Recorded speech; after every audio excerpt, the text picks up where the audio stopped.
Hello people, welcome to another edition of Friday Night Knives here on A Dose of Drew.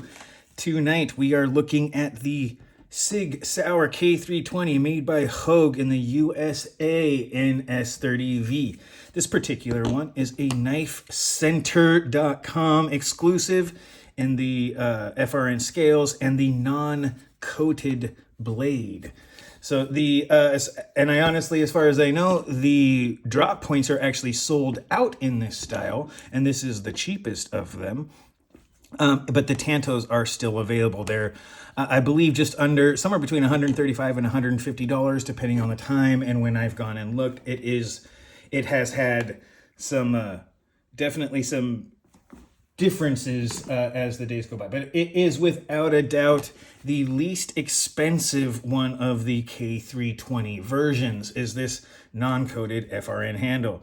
It has a partial, I don't want to say tang, but the liner goes to about this second little screw hole there, right about where the pocket cup goes.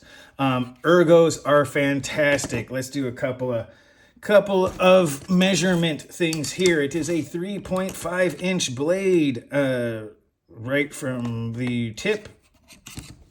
Let's see if I can get that tip to the 3-inch blade. And it is approximately 8 inches from tip to tail, just slightly over. I would give it actually a 205 maybe millimeter at the most, 204, 203. Very, very nice when it comes to that. Other things real quick, we'll get a weight on this bad boy because it is not that heavy. It's a little bit heavy for the size. 3.5 inch blade, we're selling close to about a 3 1/8 or so, 4 ounces.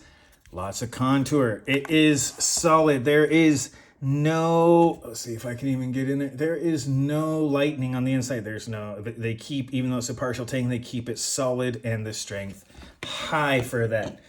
Couple of comparison bits here. The standard Spyderco sandwich here, Paramilitary 2. As you can see, it is very similar in size to the Paramilitary 2. And right here you can see the Para 3. It is significantly larger, though I do want to make a very specific point here. The handle size is almost the same as the Para 3 with more blade.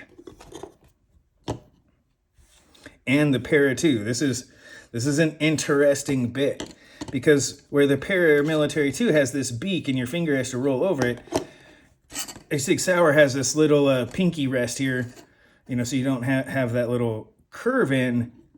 For what is a slightly smaller handle, you get at least as much room as the Paramilitary 2, which is an interesting piece of ergonomic engineering and really, really, really cool. All right, another thing here, the CJRB Feldspar Large and the CJRB Feldspar Small. You can see, this is the larger knife, right? It's definitely a bigger one. So we'll kind of stick around with some of that just to give you another idea. There is the CJRB Feldspar. Here is the Rat Model 1. As you can see, the Rat Model 1 is significant. Rat Model 1 is a large knife. Let's just be real about that. It's a fairly good sized blade. All right, a little bit more on the relative measurement scale. As you can see, the Kirsch is just a blur, and man, if there's ever a reason to give the blur a choil, this K320 is it. If you look at the handle and all that sort of stuff, being able to put your finger right there would be fantastic. Does it make the blur a bad knife? No, it's the one thing, besides this track tech stuff that is just ridiculous, for Vaseline factory workers, it's not, but otherwise, as the Shabazz says, Vaseline factory workers, very nice.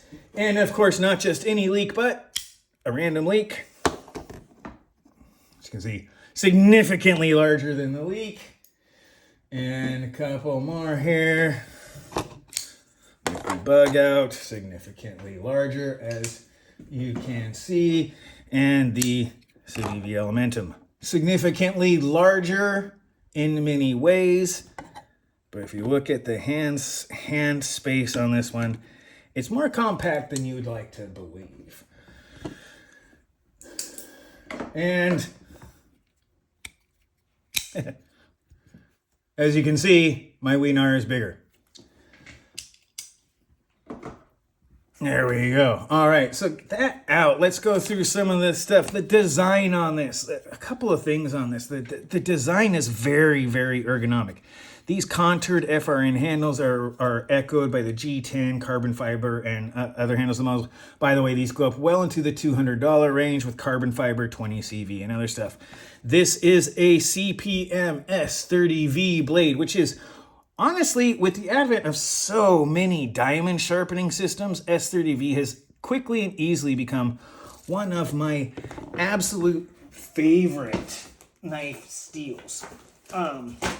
For a lot of reasons. But let us do something here, because I want to. This is a factory S30V Hogue edge. God, can I keep my hands from shaking enough to shave the paper? This is not the blade's fault, y'all. This is my coffee habit. Let me try this a different way, because this is really hard to show unless you can. So, go here, get the blade so I can actually get it. I can just dig into the paper, man. I can literally shave the paper. That is one of, like, sliding bite. Oh, tilt it just a little bit. There we go.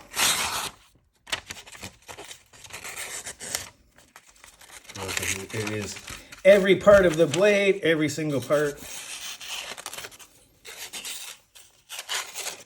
This isn't the best paper to slice. But anyway, hopefully you get my point. That is a wickedly well apexed edge, especially for a factory edge. Factory edges are usually quite good. They've been getting better in recent years. Outstandingly sharp, not just for long-term edge retention, but the idea that you may need to sharpen your knives. S30V has outstanding edge retention. If Magna Cut is a stainless 4V, I would tell you that S30V is a stainless M4. It is close to M4 in edge retention. It is relatively stainless compared to M4. It is extraordinarily tough, S35VN, S45VN being notwithstanding, but it's probably twice as tough, approximately, when it comes to scientific testing as others. So S30V is great.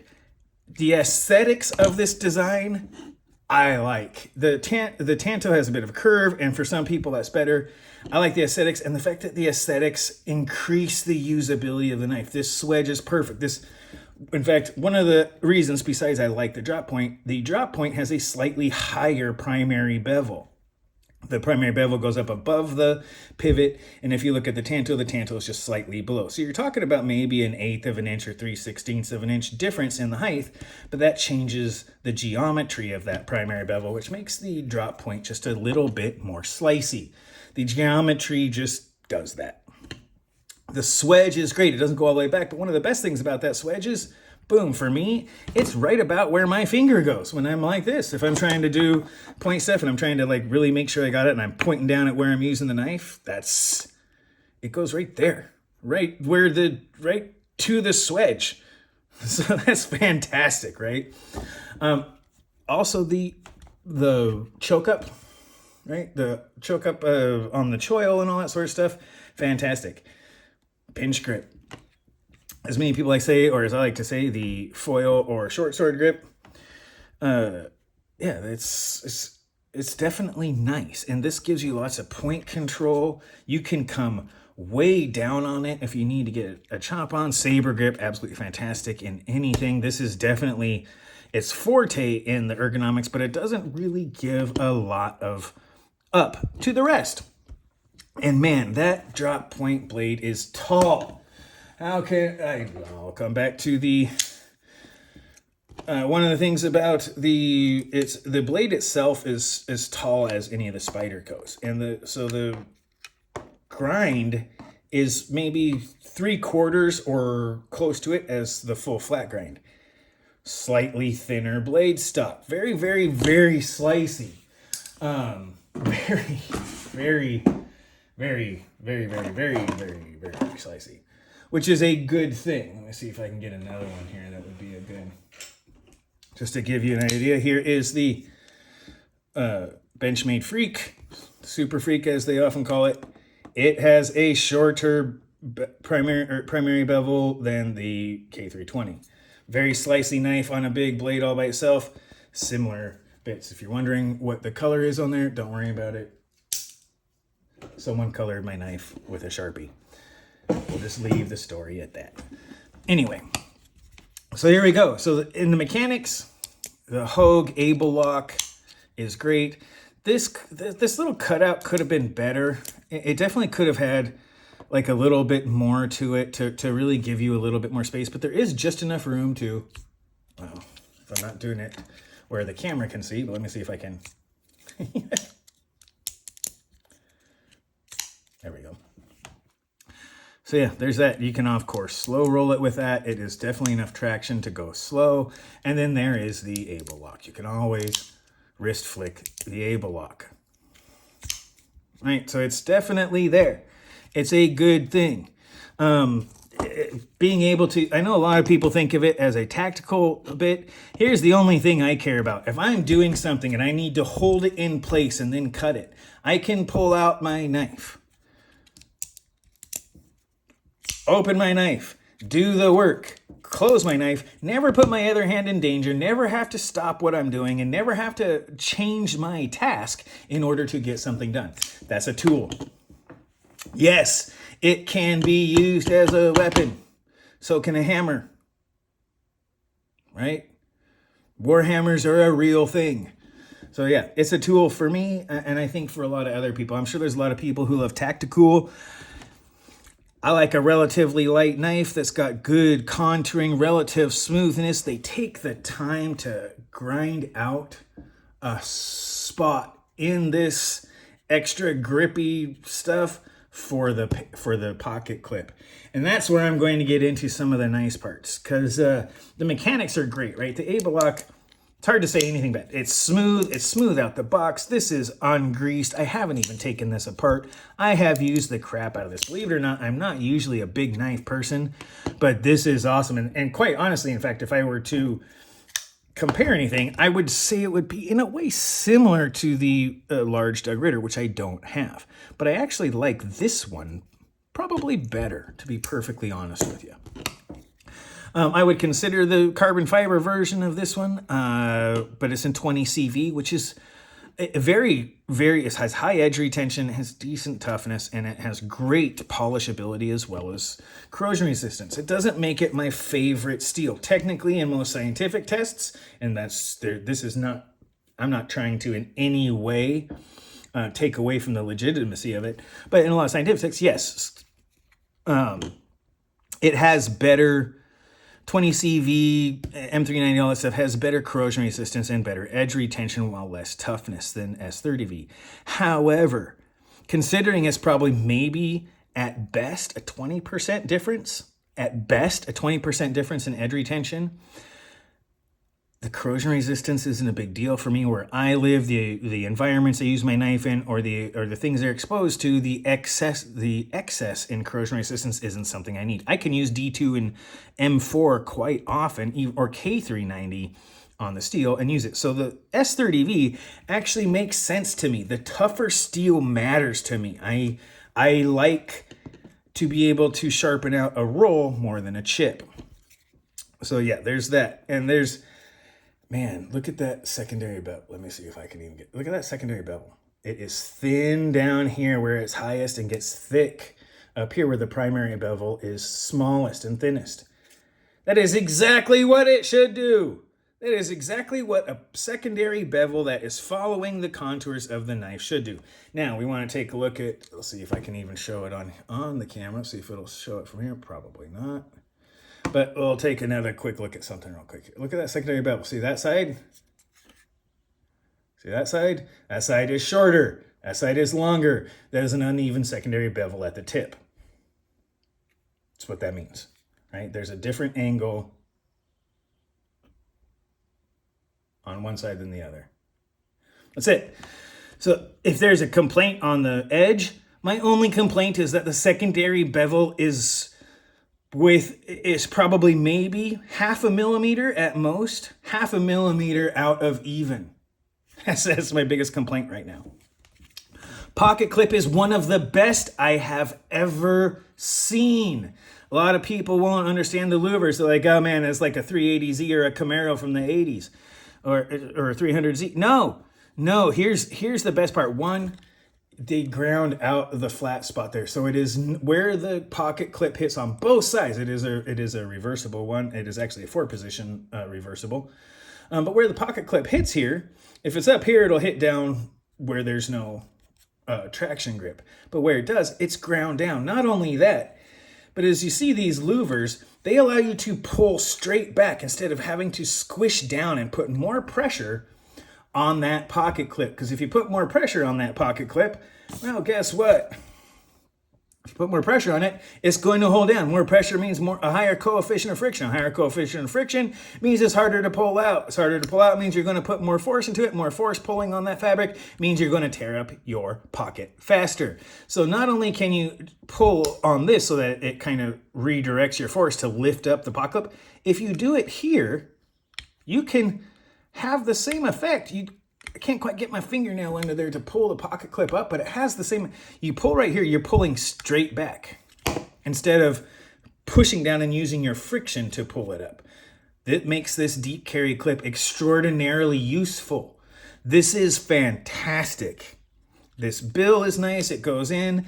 It's smooth underneath it, so even in athletic shorts, it can be worn. And when you pull it, the pull on the pocket clip is directed horizontally. It is by these louvers, it is made to pull in the direction you want instead of having to squish it. It makes pulling this out of something like light fabric, nylon, athletic shorts, workout shorts, light pants. If you have nice jeans that are just a relatively thinner denim, this won't tear it up. Like soft, nice denim. You got some nice jeans, you know, the kind you might dry clean. I know there's some people out there like dry clean jeans. Trust me, there's people that do it.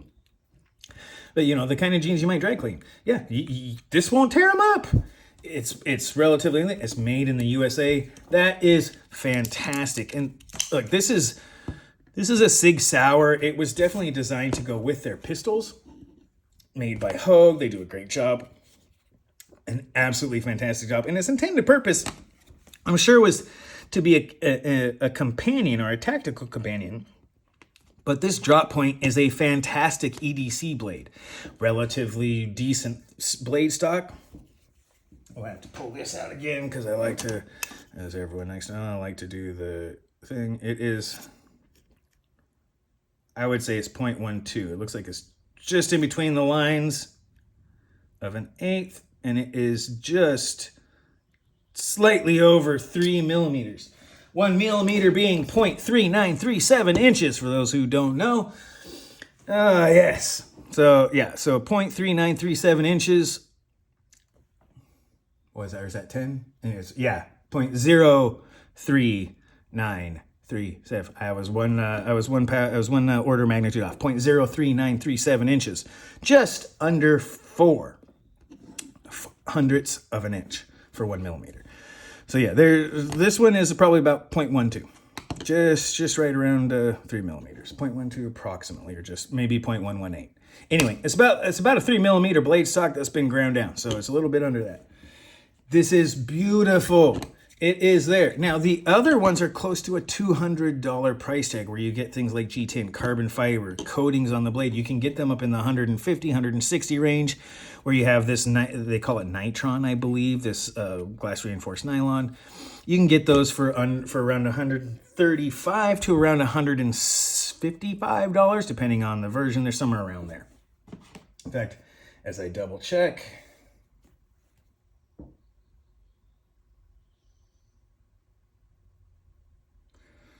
let me double check. Yeah, it's in the 150s for the nitrons, 150 to 160 on some of the nitrons. And then it goes up into the 200s for the other ones for G10, aluminum, and all of the other handle materials.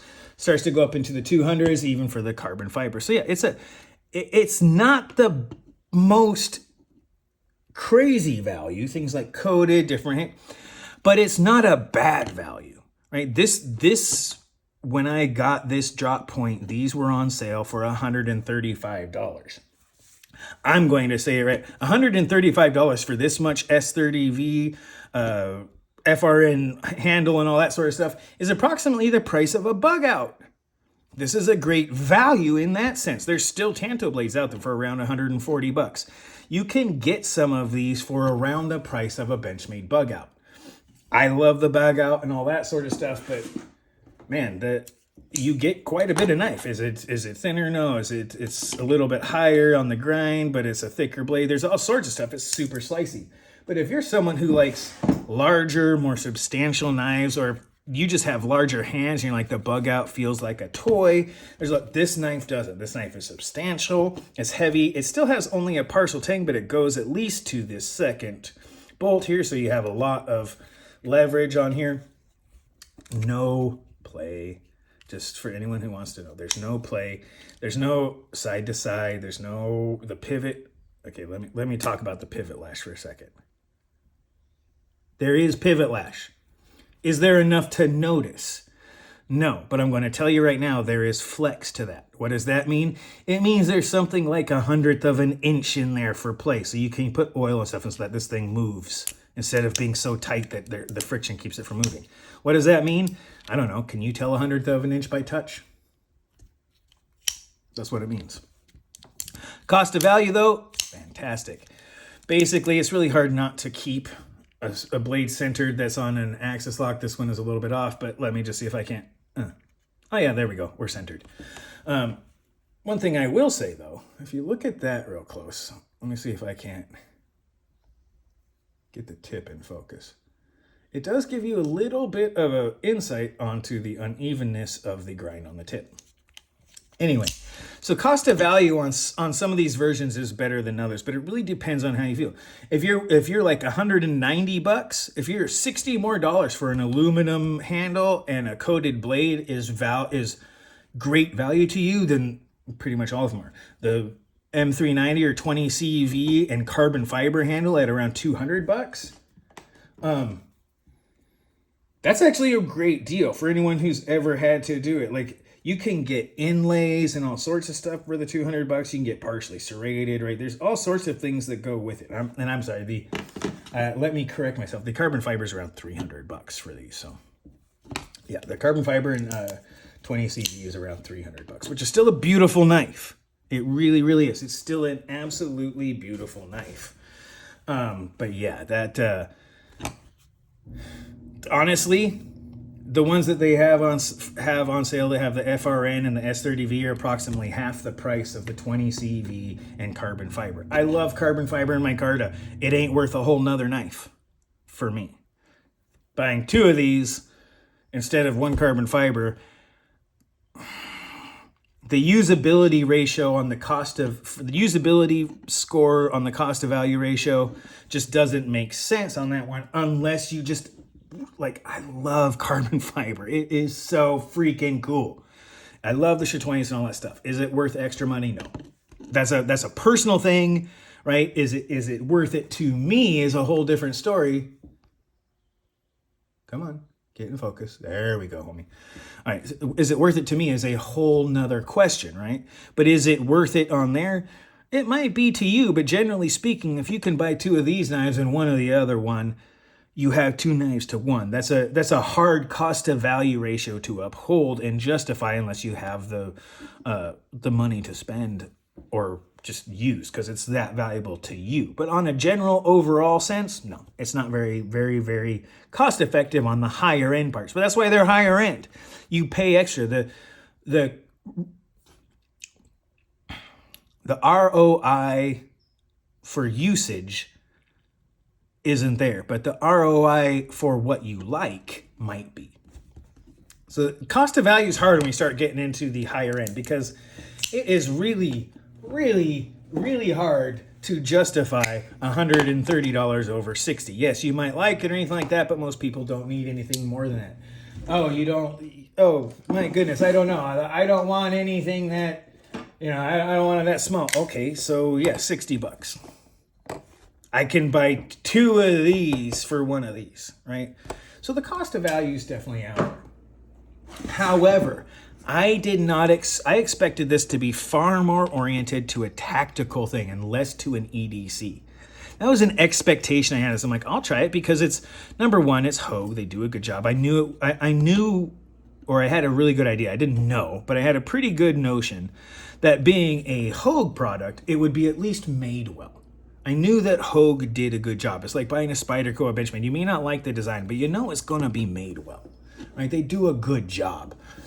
And that's, you may not like it, but they do a good job on what they do. That's important to me. And again, I don't know if I have too many requests on this one. I don't care so much about the lanyard pull. It does not affect the clip. It doesn't affect anything. It's on the top. It's not wasted to give them a little bit, but the fact that it has some contouring so that it can sit up where the thickest part is also the narrowest. So if it pulls in there, it's going to pinch and it's going to get, it's actually a very well-designed passive lanyard slot. Works great. If you don't know what I mean. Right, so yeah, that's super easy to get in there. I don't have too many requests on this. Like, it's really hard to nitpick on this one.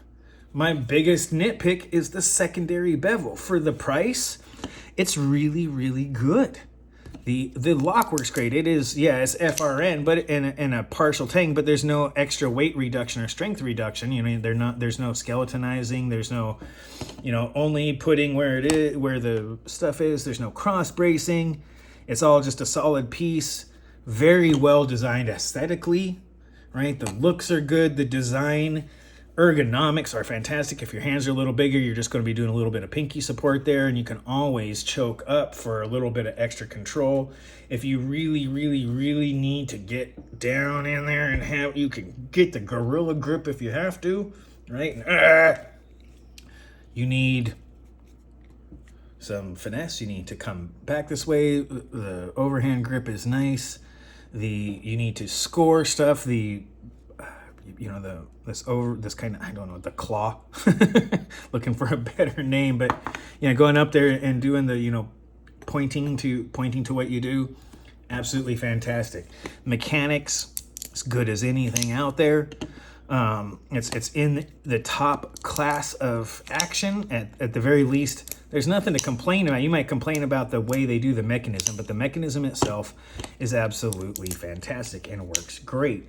So yeah, it's design, aesthetics, mechanics, all great. The noteworthy points, this thing is supposed to be tactical. It has all sorts of great stuff. One of the best pocket clips I've ever used.